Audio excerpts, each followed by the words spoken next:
એક પરીક્ષા, લાખો વિદ્યાર્થીઓ અને આખા દેશની ચર્ચા. નીટ પરીક્ષાને લઈને છેલ્લા કેટલા વર્ષોમાં અનેક પ્રશ્નો ઊભા થયા. શું ખરેખર સિસ્ટમમાં ખામી છે કે પછી સોશિયલ મીડિયા પર દેખાતી દરેક વાત સાચી નથી? આજે આપણે કોઈ પક્ષ લીધા વગર માત્ર તથ્યોના આધારે સમગ્ર મુદ્દો સમજવાનો પ્રયત્ન કરીશું. ભારતમાં MBBS, BDS અને અન્ય કેટલીક મેડિકલ કોર્સમાં પ્રવેશ માટે લેવામાં આવતી સૌથી મોટી પ્રવેશ પરીક્ષા. દર વર્ષે લાખો વિદ્યાર્થીઓ વર્ષો સુધી તૈયારી કરે છે, કારણ કે તેમના માટે માત્ર આ પરીક્ષા નથી, પરંતુ એક સપનું છે.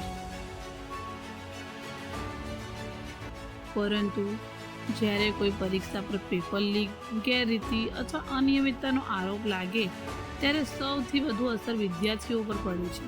કેટલાક વિદ્યાર્થીઓને લાગે છે કે તેમની મહેનત પર પ્રશ્ન ઊભો થયો, જ્યારે બીજી તરફ તપાસ એજન્સીઓનું કામ છે કે શું ખરેખર ગેરરીતિ થઈ હતી કે નહીં તે પુરાવાના આધારે નક્કી કરવું. નીટ અંગે છેલ્લા કેટલા વર્ષોમાં અલગ અલગ રાજ્યોમાં ફરિયાદો સામે આવી, ત્યારબાદ તપાસ, કોર્ટમાં અરજીઓ અને વિવિધ સ્તરે ચર્ચા થઈ. કેટલાક કેસોમાં ધરપકડ પણ થઈ. એટલે દરેક સમાચાર એક સરખા રીતે જોવા ને બદલે અધિકૃત માહિતી પર વિશ્વાસ કરવો વધુ યોગ્ય. આ સમગ્ર ઘટનાએ એક મોટો પ્રશ્ન ઊભો કર્યો છે. શું ભારત જેવા મોટા દેશમાં પરીક્ષા વ્યવસ્થાને વધુ પારદર્શક અને સુરક્ષિત બનાવી શકાય? ઘણા વિદ્યાર્થીઓએ વધુ કડક સુરક્ષા, ઝડપી તપાસ અને ટેકનોલોજીની વધુ ઉપયોગની માંગ કરી રહ્યા છે. બીજી તરફ સરકાર પણ પરીક્ષા પ્રણાલીને વધુ મજબૂત બનાવવા માટે સુધારાઓની વાત કરી રહી છે. પરંતુ આ સમગ્ર વિવાદ વચ્ચે એક મહત્વપૂર્ણ રાજકીય ઘટના બની. કેન્દ્રીય શિક્ષક મંત્રી ધર્મેન્દ્ર પ્રધાને પોતાનું રાજીનામું આપ્યું. આ નિર્ણય પાછળ શું કારણ જણાવ્યું? અને પોતાના નિવેદનમાં તેમણે કહ્યું કે આ નિર્ણય વિદ્યાર્થીઓના ભવિષ્યને ધ્યાનમાં રાખીને અને પરિસ્થિતિનો વધુ રાજકીય અથવા કાનૂની વિવાદ ન વધે તે માટે લેવામાં આવ્યો છે. બીજી તરફ વિરોધી પક્ષો અને વિદ્યાર્થી સંગઠનોએ તેને જવાબદારી સ્વીકારવાનું પગલું ગણાવ્યું. આ બંને દ્રષ્ટિકોણ જાહેર ચર્ચાનો ભાગ બન્યા છે.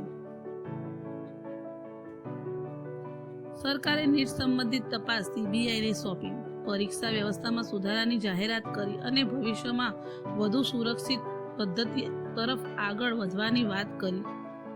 સાથે જ પરીક્ષાને વધુ ટેકનોલોજી આધારિત બનાવવા પગલાં પણ જાહેર થયા છે.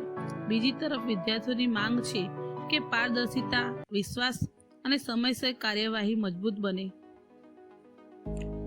જો તમે નીટની તૈયારી કરી રહ્યા છો તો એક વાત યાદ રાખો, સોશિયલ મીડિયા પર હજારો પોસ્ટ અને અફવા જોવા મળે છે, પરંતુ તમારી તૈયારીનો આધાર માત્ર અધિકૃત સૂચનાઓ અને વિશ્વસનીય માહિતીઓ હોવી જ જોઈએ. દરેક વિવાદ પછી પણ લાખો વિદ્યાર્થીઓ પોતાના સપના સાકાર કરે છે. તમારી મહેનત જ સૌથી મોટી તાકાત છે. પરીક્ષા પ્રણાલીમાં સુધારા જરૂરી હોઈ શકે, પરંતુ વિદ્યાર્થી તરીકે સૌથી મોટું રોકાણ તમારી તૈયારી જ છે. નીટનો આ સમગ્ર મુદ્દો આપણને એક મહત્વપૂર્ણ પાઠ શીખવે છે. પારદર્શક પરીક્ષા વ્યવસ્થા એટલી જ મહત્વની છે જેટલી વિદ્યાર્થીઓની મહેનત. આ વિડીયોનો હેતુ કોઈ પક્ષને સાચો કે ખોટો સાબિત કરવાનો નથી, પરંતુ તથ્યોને સરળ ભાષામાં સમજાવવાનો છે. તમને શું લાગે છે? પરીક્ષા વ્યવસ્થામાં કયા સુધારા સૌથી જરૂરી છે? તમારો અભિપ્રાય કોમેન્ટમાં જરૂર લખો. જો તમને આવી જ ફેક્ટ આધારિત સરળ અને ન્યુટ્રલ સમજણ ગમે તો વિડીયો લાઈક કરો અને ચેનલને સબસ્ક્રાઈબ કરો. ધન્યવાદ.